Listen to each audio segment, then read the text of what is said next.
Hey everyone! I'm Albert Boris. Wave 3 of the Mario Kart 8 Deluxe Booster Course Pass is finally here after 4 months of wait, and the best way I can sum it up is that it's nothing short of amazing. The waves of the Mario Kart 8 Deluxe DLC have been steadily improving for each release. Wave 1 was good, Wave 2 was great, and Wave 3, you know what it is.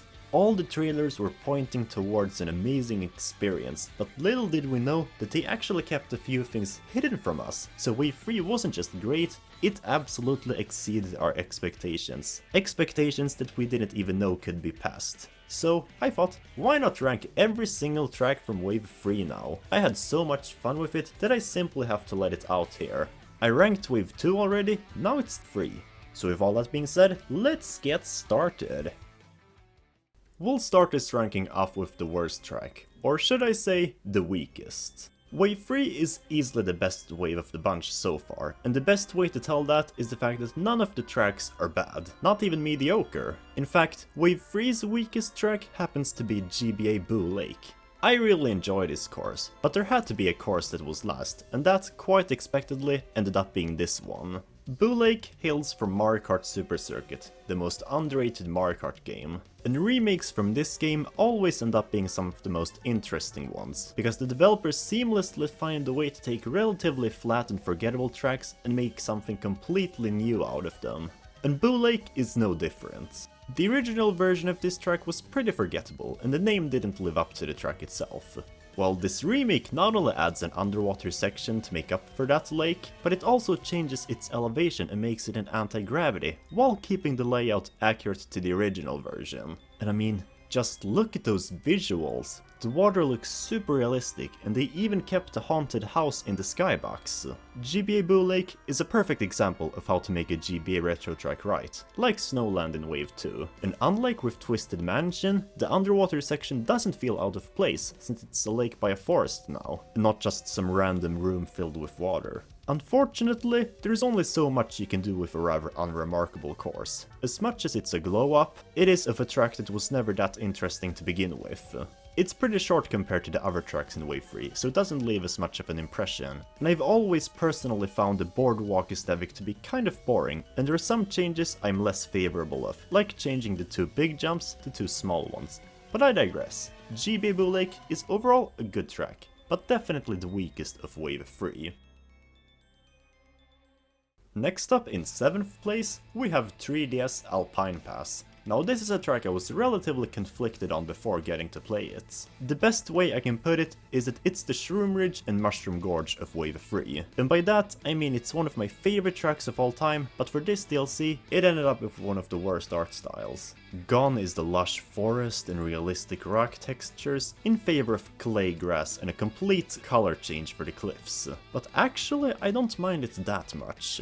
I thought it would be a major distraction, and while it kind of is, it doesn't take away from the gameplay all that much, which is still just as great as it was in Mario Kart 7, gliding through massive forests, and climbing up the steep hill while boulders are falling towards you, in anti-gravity at that. While the art style still ruins the immersion and frankly makes this track so much less appetizing, Alpine Pass is still an important reminder that gameplay will always beat the graphics. The gameplay isn't perfect, however, because of this thing. See, the gliding physics are different in Mario Kart 8 compared to 7, and Alpine Pass, being made for 7's physics, was also probably the track that utilized this gimmick the most. And so it doesn't translate the best over to this game in that regard, since many of the cuts that were possible in that game simply aren't here because you can't get an extra height boost by tilting down anymore. But I digress, 3DS Alpine Pass is still an incredibly solid track from this wave, and we're only getting better from now on. Now Merry Mountain is a track I expected to see much higher on this list than just number 6. But not only is the competition pretty high for Wave 3, but I always had a subconscious feeling that I might have overhyped this track due to one factor, and I turned out to be absolutely correct on that. But first let's talk about the positives. Visually, this is by far one of the best looking tracks in Wave 3.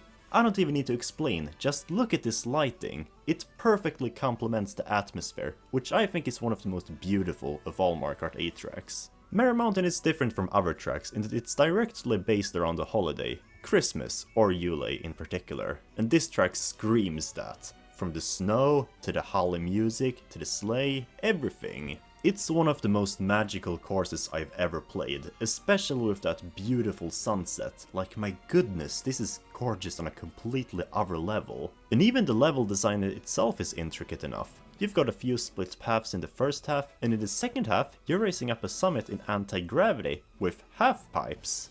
Yeah, and in the second and further laps, a glider pad opens up at the end, allowing you to glide to the finish line. It's epic. This track only has one problem that unfortunately makes it look tame in comparison to the rest of Wave 3. It's pretty short and ovular. This doesn't make the track boring, but unfortunately it does make it feel a little more simple when nearly all tracks in this wave are near perfect. The length, combined with not many turns, ultimately puts Merry Mountain at 6th place. It's great, but it's not as great as what's coming up next. Now we get to the city tracks of Wave 3. Now these are the ones I've been the most anticipated for. The city tracks are, in my opinion at least, the best part of the booster course pass. It's the combination of the fact that I'm a geography and traveling fanatic, and the fact that their routes alternate between every lap, bringing much needed variety. And Berlin Byways is another great city track. I mean, just listen to the music. It's absolutely kingly. And the path for this track flows so perfectly. Lap 1 is Berlin Byways 2, which is a somewhat odd surprise as all of the other cities start with their first variants, but it makes sense for this one, since it's much simpler than 1 and actually released in Mario Kart Tour before it. Lap 2 is Berlin Byways 3, with a twist, because you then take a detour and play the final segment of Berlin Byways 1, so that when you get to the finish line, you play the first variant as the final lap. Which honestly just makes a lot of sense considering it's much more complex than the other two. Unfortunately, however, Berlin Byways isn't the most interesting city track, which is why it's not any higher than this. Because under that amazing music and creative pathwork lies a rather simple track. Most of this track just consists of road, road and road. The first lap is cool and all with the Berlin Hauptbahnhof, although this bit is poorly designed. But lap 2? It's just a highway. There's nothing inherently interesting about this. Luckily, lap 3 is pretty amazing, as the setting changes noticeably. With the Tiergarten, the Oberhaum Bridge, the alternate pathways at the Schiller Monument, and the Berlin What? But it doesn't really make up for the other two laps. Berlin Byways also wins the award for most unfitting music in relativity to the track. The genre fits, but it's so chaotic and so crazy, but then the track it just feels kind of empty. Once again, why couldn't they have made this track night themed? It would have fit the music so much better. Now, I might sound a little harsh on this track now, but don't get fooled. As a city track, it does its job well in portraying Berlin with the incredible music and multiple monuments you visit. Really, it's mostly just the lap 2 that brings it down, but laps 1 and 3 are still great enough. Overall, Berlin Byways is a pretty great track, but it's not the better of the two city tracks. London Loop. Now this is a city track worth talking about. This track, my. Let's just say it was a perfect first impression for Wave 3. It has all the things Berlin Byways does right, but also fixes all of the problems that Berlin Byways had. Let's start off with the music, which is honestly even better somehow. I never thought I'd say that, because Berlin Byways music is a definition of kingly. But kingly isn't even powerful enough to describe the epic electric guitars and the catchy beats. This is a certified British classic. And the pathwork is honestly even better as well. The first lap is London Loop 1, combined with an unused alternate route. Nothing unusual. And lap 2 is London Loop 2. But the final lap completely flips the table. At first it looks like London Loop 2 again, but no, you drive through this gate instead and play London Loop 3R. This has the potential to be underwhelming, since it's really just the first variant with minor changes. Wait! The chain jumps are moving around freely now? Screw this, London Loop just became so much more epic. One minor difference changes what might have been a good track into one of the coolest tracks in the entire DLC. But they didn't just do that no, they even changed the weather from sunny to foggy. Now I'm not British, but I do have ancestry from it, and seeing how much effort is put into this track just fills me with so much joy. London Loop. What an amazing track. Starting off the top half of this list, we have the highly acclaimed Wii Maple Three-Way. I never thought there would be a game where I'd actually prefer this track to Coconut Mall, which is one of my personal favorite tracks of all time. But as we know, Coconut Mall got an interesting remake, so it wasn't really hard to beat it out. And meanwhile, Wii Maple Three-Way got a massive glow up. Both of the previous two Wii tracks in the Booster Course Pass had rather mediocre atmospheres, so I didn't expect much from Maple Three-Way either, but this actually looks so good it hurts my eyes. The texturing is on spot, but so is the shading as well. You feel like you're exploring a massive tree on a calm yet exciting evening with friends. I mean, it was a beautiful course in Mario Kart Wii and 7 as well, but I did find it mildly overrated there since the atmosphere was kind of lacking, at least in my opinion. But this is beautiful on a completely other level. Sure, the bridge isn't there, but honestly, who cares at this point? It's beautiful as it is. They even added back the half pipes from Mario Kart Wii after being absent in 7, and I mean, well, it's not that important, it's nice that it's there. I can't believe how beautiful this course is in this game, and it's given me a new perspective on it. Amazing remake, and it makes me hopeful for future Mario Kart Wii courses in this DLC. In first place, we have 3DS Rainbow Road. You really believed that, didn't you? But no actually, 3DS Rainbow Road, the final track of 2022, the most ambitious Rainbow Road ever made, perhaps the prettiest track in the entire Booster Course Pass. It's not the best track of Wave 3. I'm just as surprised as you are, as it was my most hyped track for this wave. But honestly, by the time I got to this track, I knew it wouldn't be first. Not because anything is wrong with it, you'll understand soon enough. But yeah, 3DS Rainbow Road is the final track of the Moon Cup, which is pretty fitting, since it not only represents the final track we'll be seeing this year, but it also happens to contain the moon.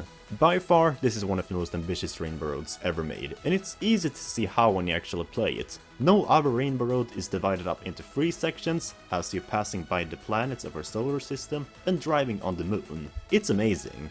Personally, I've always found the 3DS Rainbow Road to be slightly overrated because while the good things are amazing, a lot of the track is also just forgettable road that I can't even remember after playing this track. Like the entirety of the first section. But it doesn't overshadow all of the other amazing aspects of the track, which are about as great as you can get. I mean, it's not every day you drive on the moon and get shot out of a spinning tube gliding across the stars. It's a truly epic adventure, and the road looks amazing. And yet, this is not the best track in Wave 3. Let's find out what that is. Compared to the other ones, this one also takes a much more laid-back approach without any notable gameplay changes. It was at this moment that he knew. He up. DS Peach Gardens. Like, how should I even describe this? As ironic as it may seem, but I expected DS Peach Gardens to be the weakest track in Wave 3 before I played it. Not because it was bad, DS Peach Gardens is actually one of my favorite courses from Mario Kart DS, and in my opinion, one of the most underrated in the series. Because sure, it's not as crazy as other tracks, but it's got so much charm nevertheless, with the calm yet exciting music and maze-like sections. But compared to the rest of Wave 3, it didn't look like it would be as ambitious. And then I noticed these arrows. What? There's no pathway over there. Oh wait, there is! I guess it will just be an alternate route in the next lap. No? Still blocked off? Very well. What the? This took me by complete surprise. I mean sure, Calamari Desert did something similar in Wave 2 with having you drive on the rails for the last 2 laps, but it was more expected since it was shown in the trailer and there was already another version of the track in Mario Kart Tour that did this. But for Peach Gardens as well, I'm absolutely speechless. They took an already great course and quite possibly gave it the biggest revamp out of any Mario Kart track in history. The fact that we have 2 classic courses with this kind of treatment now makes me incredibly hopeful for waves 4 to 6. Now I totally understand why they moved it from the Rock to Moon Cup. It's just too ambitious to be where the Music League originally pointed towards. And overall, that was my ranking for Wave 3 of the Mario Kart 8 Deluxe Booster Course Pass. But what is your favorite track in Wave 3? If you enjoyed this video, make sure to like, share and subscribe to my channel as I talk about everything Mario related. I'd also like to mention that I have started my own Patreon page, so if you have the time, please check it out. It would mean a lot for me. With all that being said, I'm departing. Until next time.